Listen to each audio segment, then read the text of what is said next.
¿La inteligencia artificial está matando la creatividad? Bueno, primero aviso que creo dividir este video en tres partes, porque este video me costó toda la vida, ¿no? No es tan así, pero sí. Vamos a hablar de inteligencia artificial, creación, creatividad, millennials, videojuegos, arte, literatura y prácticamente cualquier proceso creativo. En redes sociales, como en nuestras mesas, si es que todavía platicamos cuando llega la hora de la comida, existe un debate sobre la muerte del buen contenido, que ya no hay creatividad, que todas las películas se parecen, y bueno, un poco sí, que las marcas utilizan los mismos colores, las mismas tipografías, los mismos chistes, que todo está creado con IA, que las canciones duran lo necesario para convertirse en un audio de TikTok y que todo tiene que explicarse en menos de un minuto y que, bueno, de alguna manera McDonald's está por todos lados, sí, todos lados. No lo digo solamente porque haya sucursales de McDonald's en casi todas las ciudades. Lo digo porque el sociólogo George Ritzer llamó McDonaldización al proceso por el cual la eficiencia, la cantidad, la predictibilidad y el control se convierten en los criterios que dominan actividades que antes podían ser más diversas, lentas o inciertas. Hoy en día, sin duda, queremos saber pues, cuánto dura un video antes de verlo, cuántas estrellas tiene una película antes de sentirla, cuántas páginas tiene un libro, antes de decidir pues, si va a merecer nuestro tiempo o no. La cantidad se está confundiendo con la calidad y la familiaridad se convierte en una garantía de consumo. Décadas antes ya Theodor Adorno y Max Horkheimer ya hablaban de una industria cultural, un sistema pues, que es capaz de producir obras aparentemente distintas mediante estructuras cada vez más estandarizadas. Aunque hay que tener cuidado con esto, porque esto no significa que todo lo popular sea vacío ni que antes todo fuera completamente original. Antes ya existían fórmulas, plagios, modas y productos mediocres. También había editoriales, televisoras, museos y universidades decidiendo qué merecía existir y qué quedaba fuera. La diferencia quizá está en la velocidad, en la escala y la capacidad actual para medir cada reacción. El algoritmo no inventó la repetición, la volvió inmediata, cuantificable y global.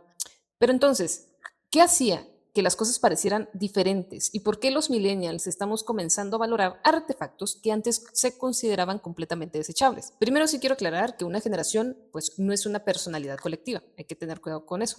Karl Mannheim explicaba que compartir una posición histórica puede producir experiencias comunes, pero no obliga a todas las personas a pensar igual. Dentro de una misma generación pueden existir clases sociales, territorios, géneros y formas distintas de responder al mundo. Esto desde 1952. Así que hablaré desde una experiencia millennial muy concreta y no desde una supuesta esencia millennial. Pew Research Center, por ejemplo, utiliza como convención de trabajo los años entre 1981 al 96. También señala que los millennials llegamos a la adultez durante la expansión de Internet, mientras que la generación Z nació con la conexión móvil pues ya integrada en la vida cotidiana. Nosotros fuimos una generación puente. Conocimos el teléfono fijo y el mensaje instantáneo. Conocimos el cassette, el CD, pero también Spotify, el videoclub y Netflix, la enciclopedia y Wikipedia. Y ahora ChatGPT. Esperamos una semana para ver un episodio, pero después aprendimos a descargar una temporada completa de procedencia científicamente dudosa. Vimos desaparecer objetos mientras aprendíamos a convertirlos en archivos. Y muchas de nuestras primeras conversaciones filosóficas no sucedieron leyendo a Kant. Sucedieron viendo a Seiya levantarse otra vez por sus amigos, a Oliver Atom descubrir que el talento sin disciplina no alcanza, a Goku a convertir el entrenamiento, la amistad y el fracaso en una forma de vida, a Ramen Medio alterar, con todas sus contradicciones y estereotipos propios de su época, las fronteras aparentemente estables entre cuerpo, género e identidad. Aunque no diría que Ramen Media fuera una representación LGBT plus perfecta. Sí diría que puso frente a muchísimas infancias una pregunta extraña. ¿Qué ocurre cuando el cuerpo cambia pero la identidad no cabe en las categorías que los demás intentan imponerle? También vivimos Harry Potter y, bueno, aquí existe un dato interesante. 3 estudios encontraron una relación entre la lectura de sus libros, mejores actitudes hacia grupos estigmatizados, mediada por la identificación con Harry, el rechazo de Voldemort y la capacidad de adoptar otra perspectiva. Aunque, pues esto no significa que leer una saga pues, nos vuelva automáticamente buenas personas. No es así, Ernesto. Significa algo más modesto. Las ficciones no pueden funcionar como simulaciones de la vida social. Nos permite ensayar conflictos, comprender intenciones y habitar temporalmente perspectivas distintas a la propia. Por eso, las historias importan. Los valores de una sociedad no existen flotando sobre ella. Se narran, se representan, se discuten y cambian de posición. El amor romántico de una telenovela de los noventas no es el mismo que aparece en Heartstopper. El heroísmo de los Caballeros del Zodiaco no es el de Last of Us. La familia de Dragon Ball no funciona como la de Everything Everywhere All at Once.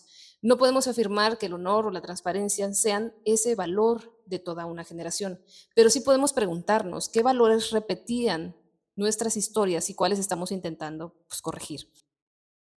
¿Y qué tiene que ver todo esto con la creatividad? Y bueno, antes de responder, todavía mejor hablemos del mundo de las ideas para poder entender qué tiene que ver con la creatividad. Aunque debo hacer una precisión, si utilizamos esa expresión en sentido estricto, pues Platón no afirmaba que las ideas nacieran de los sentidos y sus formas pertenecían al ámbito inteligible y no eran las imágenes personales que cada quien forma de una mesa o una manzana. Lo que quiero plantear está más cerca de la fenomenología de Maurice Merleau-Ponty. No somos una mente cerrada que después recibe información del mundo. Pensamos desde un cuerpo que mira, toca, recuerda, se mueve, desea, teme. Y bueno, la percepción no es un paquete de datos porque es nuestra forma situada de estar con el mundo. María Zambrano, por ejemplo, propone algo complementario mediante su razón poética. Hay realidades que no se dejan conocer solamente con conceptos cerrados. Algunas aparecen como un claro en el bosque, en un espacio de revelación al que no se llega dominando el objeto, sino escuchando, esperando, permitiendo que algo se muestre. Pensemos en una mesa. ¿De qué color es? ¿Es de madera, metal, plástico? ¿Está vacía? ¿Tiene encima la comida de tu infancia, la preferida? ¿Es la mesa de tu casa, de la escuela o de un restaurante? Ahora pensemos en una manzana. Tal vez viste una roja y perfecta como la de Blancanieves, quizás pensaste en una verde ácida, tal vez recordaste su olor o sonido al morderla. Los conceptos parecen generales, pero los vivimos de manera corporal y personal. Y si esto sucede con una silla, una fruta, imagina lo que sucede con los conceptos como amor, familia, amistad, hogar, éxito o venganza.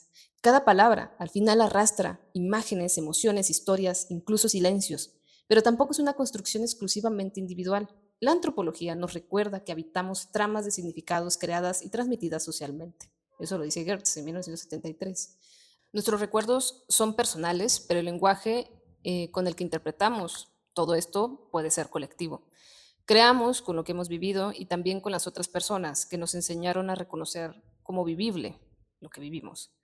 Así pues, la experiencia no se produce únicamente viajando. También podemos adquirir experiencia simbólica leyendo poesía, viendo una película, escuchando a Natalia Lafourcade, Kendrick Lamar, Arca, Rosalía, Bad Bunny o Billie Eilish, jugando Final Fantasy, Minecraft, Disco Elysium o Celeste, escuchando una historia familiar, observando una fotografía, recordando un sueño que mezcló a tu maestra de primaria con un escenario de Resident Evil, en fin, hay muchas cosas que pueden ser experiencias. La ficción al final no sustituye la experiencia directa, pero sí amplía el repertorio con el que interpretamos nuestro mundo. La Odisea pertenece a una cultura donde el viaje, la espera y el regreso tenían otra densidad narrativa. La distancia podía convertir a una persona en leyenda antes de que volviera a casa. Hoy podemos mirar Egipto desde el celular y podemos recorrer una tumba en realidad virtual, escuchar a un arqueólogo y luego ver nuestro influencer favorito posar frente a las pirámides. Todo esto no destruye necesariamente la imaginación, incluso puede ampliarla. El problema aparece cuando confundimos el primer video que vimos con la totalidad de Egipto. Tener millones de estímulos no equivale a relacionarlos entre sí, a compararlos o comprenderlos. Por ejemplo, en una investigación sobre multitarea mediática, se ofrecen resultados mixtos, pero se sugiere que el consumo intensivo y simultáneo de medios puede asociarse con dificultades en tareas que requieren atención sostenida. Y esto también es una adaptación propia del ser humano.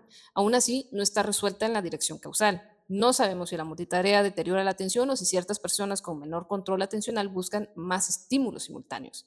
Así que no, el celular no mata por sí mismo el pensamiento abstracto, pero una experiencia permanentemente interrumpida puede alcanzar a convertirse en memoria, relación o pregunta. Ver no es necesariamente observar. Recibir información no es comprenderla y acumular referencias no equivale a crear. La creatividad no es un rayo. Tenemos la imagen romántica del creador iluminado, alguien que mira al techo, recibe una idea y produce una obra supermaestra. Pero los procesos creativos reales suelen ser más desordenados. Gaut sostiene que no basta con que algo sea nuevo. Para hablar de creatividad también necesitamos valor y una capacidad de actuar con criterio, explorar posibilidades y reconocer cuáles funcionan y decidir pues cómo las vamos a desarrollar. Por ejemplo, también hay un modelo de sistemas de Mihaly que añade una dimensión más, que es la creatividad surge de la relación entre una persona, un dominio cultural y un campo social que selecciona, valida o rechaza las novedades.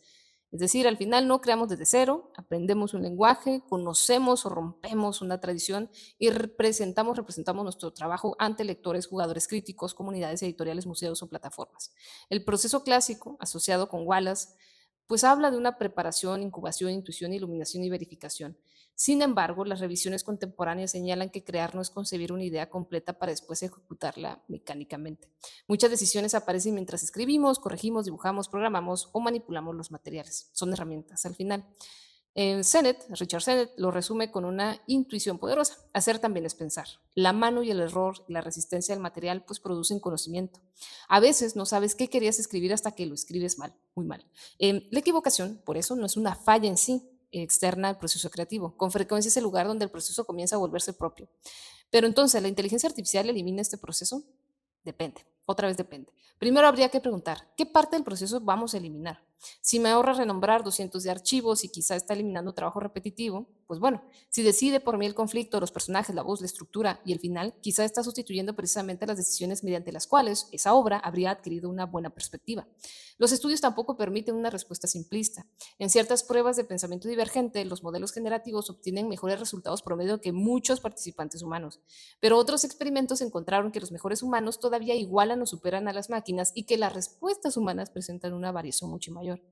Además, generar muchos usos originales para una cuerda o un tenedor no equivale a escribir Pedro Páramo, diseñar Shadow of the Colossus o producir un álbum como de Arirang de BTS o cualquier música con hilo histórico y artístico como ya lo ha producido Natalia Lafourcade.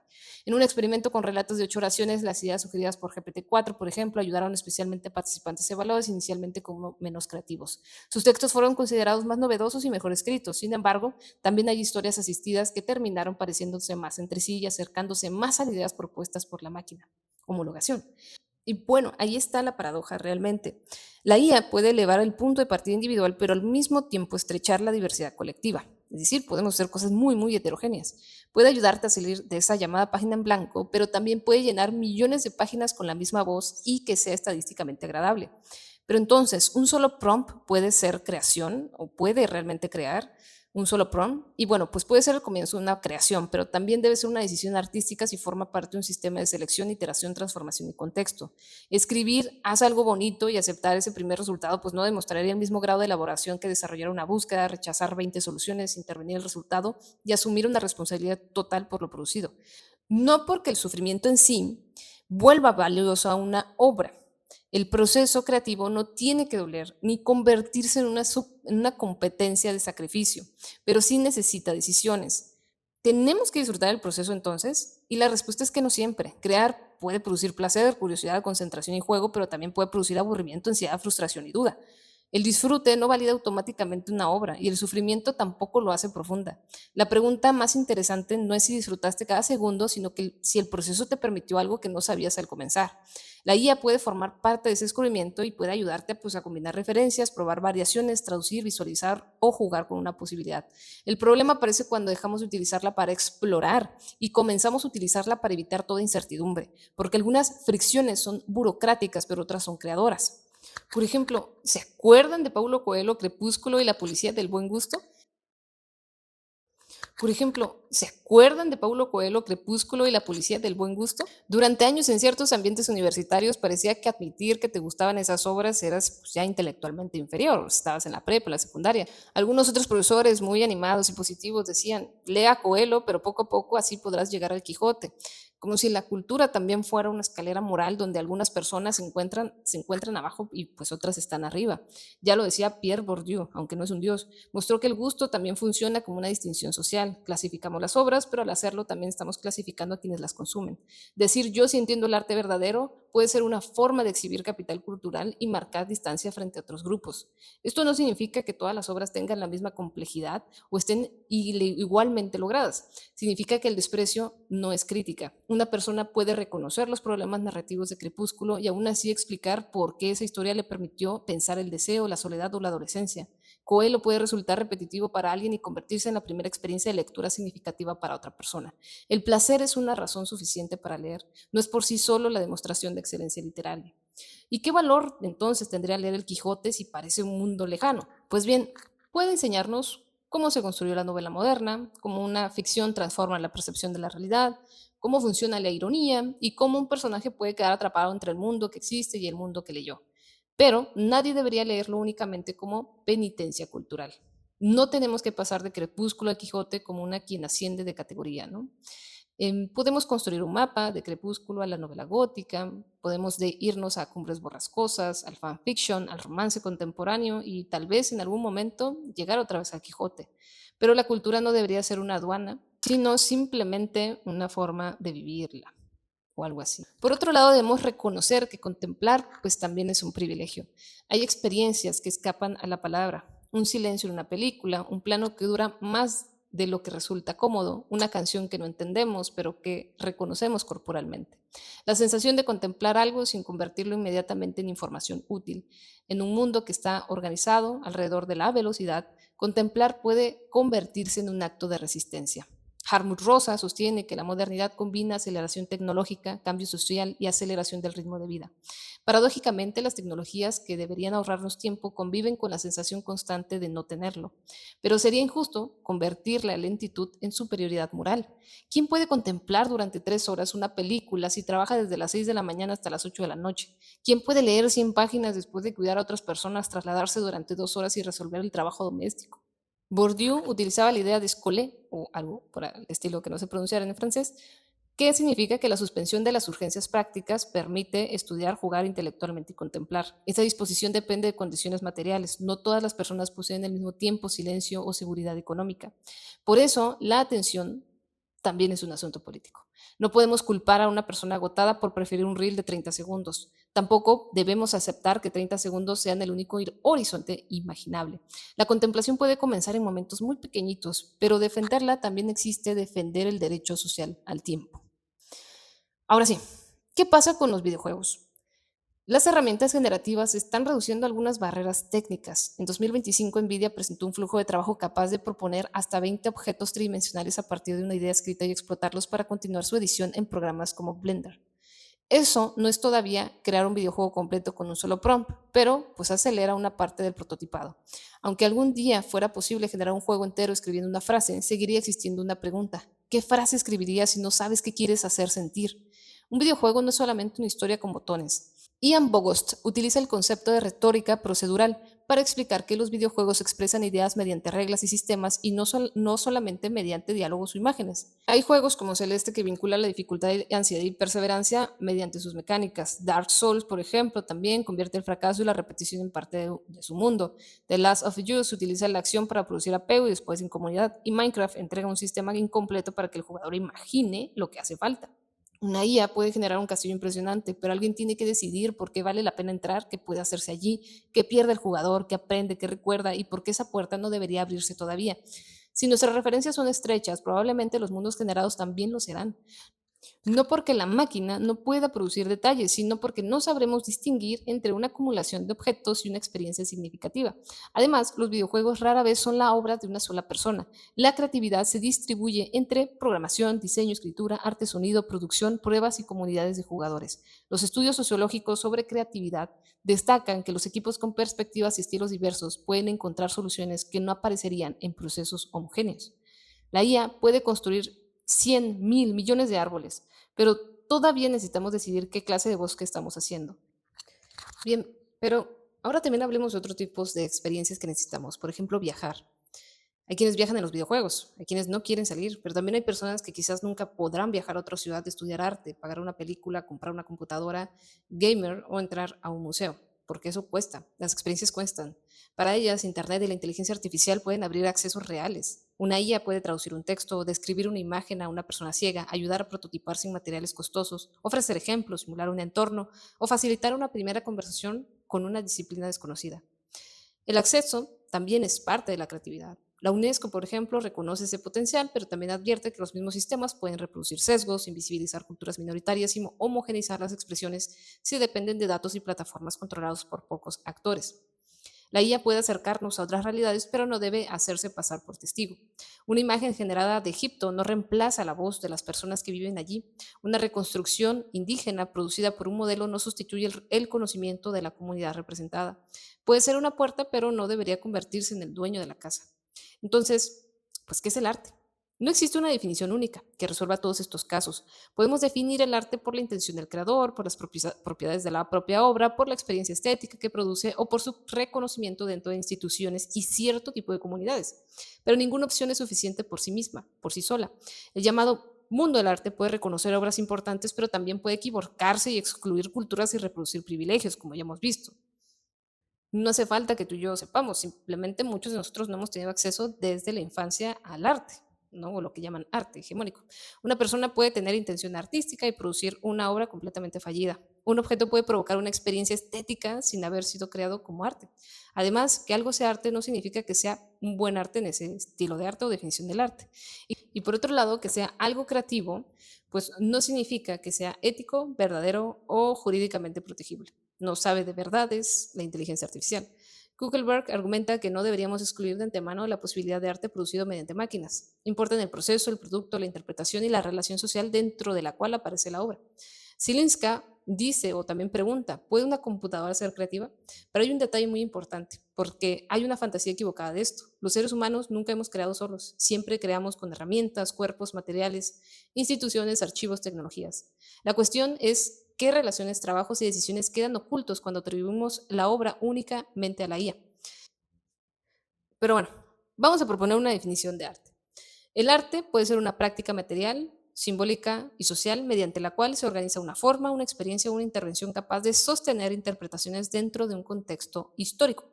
No tiene que ser bello, no tiene por qué gustarnos, no tiene que durar, no tiene que estar hecho con técnicas tradicionales y no tiene que haber sido producido sin tecnología. Pero debería ofrecernos algo que interpretar, confrontar, sentir o pensar.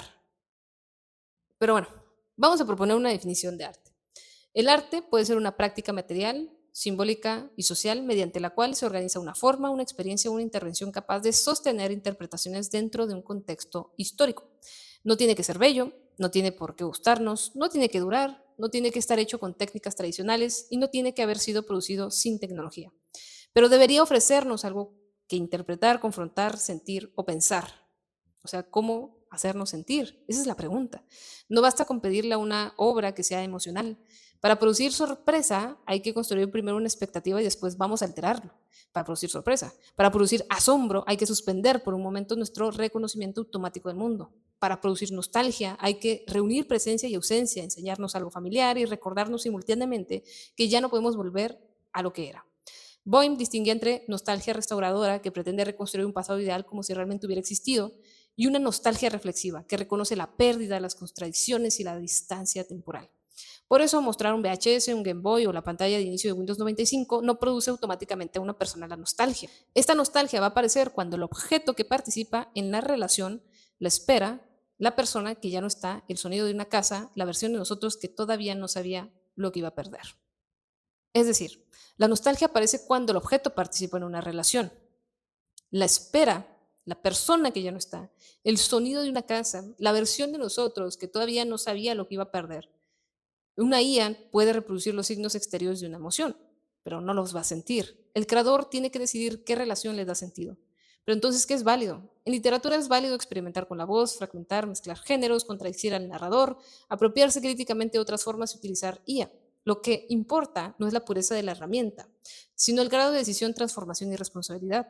Una obra literaria, por ejemplo, puede inventar hechos, ¿no? Puede inventar todo un mundo. Lo que no debería hacer es copiar a otra persona y ocultarlo. Es lo mismo que lo que hace la IA, en algunos casos. En investigación las reglas cambian. Un texto de investigación necesita evidencia verificable, fuentes trazables, métodos explícitos y conclusiones proporcionados a sus resultados.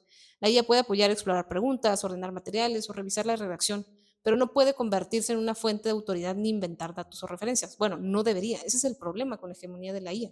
La integridad de la investigación depende de la honestidad, la apertura, responsabilidad y cuidado del conocimiento colectivo. En videojuegos, una obra necesita algo más que buenos gráficos o una historia que sea interesante. Sus mecánicas, reglas, decisiones, sonido y ritmo pueden construir una experiencia jugable, pero el jugador no solo observa el significado que actúa dentro de él. Ejemplo de Zelda. En el arte, la experimentación técnica puede ser válida aunque la obra falle. Tenemos derecho a equivocarnos, jugar, producir cosas que no funcionen. Pero experimentar no elimina la responsabilidad. Debemos preguntar de dónde provienen los datos, qué trabajos fueron utilizados, qué permisos existen, qué comunidad aparece representada y quién recibe los beneficios. La protección jurídica de una obra generada con IA varía entre países todavía y suele depender de que exista una contribución humana significativa normalmente. Además, los datos de entrenamiento continúan siendo objeto de disputas sobre derechos de autor. En México pues, no está permitido. Algo puede ser arte y ser jurídicamente problemático, puede ser original y ser cruel, puede emocionarnos y contener información falsa, puede estar protegido por derechos de autor y ser una obra completamente mediocre. No confundamos las categorías y tampoco tengamos miedo a eso, a vivir el arte. Bien, ahora, tal vez la inteligencia artificial no está matando la creatividad, tal vez está haciendo visibles estas preguntas que siempre estuvieron. ¿Quién puede crear? ¿Quién decide qué es arte? ¿Cuánto proceso necesita una obra? ¿Qué parte del trabajo reconocemos? ¿Qué experiencias quedan representadas? ¿Y qué estamos dispuestos o dispuestas a sacrificar a cambio de producir más rápido? ¿Con qué? Punto. ¿El placer inmediato? ¿Qué es el placer? ¿Por qué tiene que ser inmediato? De todas maneras, nos aburre el placer inmediato. Una persona con IA puede crear algo profundamente significativo. Una persona sin IA puede repetir una fórmula vacía. Hay muchos que copian de todas maneras. La herramienta no garantiza la obra y tampoco la invalida automáticamente. Lo importante es qué decisiones tomaste, qué transformaste, qué riesgos aceptaste y qué parte de ti, de tu cuerpo, de tu memoria, de tu comunidad y tus propias contradicciones, contradictoriamente, consiguió entrar en el resultado. Quizá el futuro de la creatividad no dependa de defender una frontera pura entre lo humano y lo artificial. Tal vez vaya a depender de conservar el derecho a imaginar, a experimentar, a equivocarnos y decidir qué clase de mundo queremos construir con las herramientas que tenemos a la mano. Porque una máquina puede ayudarnos a producir casi cualquier forma. La pregunta, al final, siempre sigue siendo qué vale la pena hacer con ella. Hoy pienso esto, pero quizás mañana esté pensando otra cosa. Y bueno, el problema también, uno de los problemas más complejos es el de los valores y cómo convivimos con los valores. Aunque ese es otro video, otra cuestión, donde podemos ahondar más. Los valores siempre cambian, van cambiando conceptualmente, se van reinterpretando, como todos nosotros estamos reinterpretando la realidad que a nuestros abuelos, abuelas, era para ellos. Entonces, la verdad es que es muy complejo. El punto es que está cambiando. ¿Y qué deberíamos hacer ante diversas empresas que están creando ciertos tipos de herramientas y cómo las vamos a utilizar o cómo vamos a generar las propias para poder llegar a otros objetivos? Como ya se está haciendo en la ciencia con inteligencia artificial y en la medicina. O sea, hay muchos ejemplos que son muy positivos. Pero bueno, nos vemos en otro video.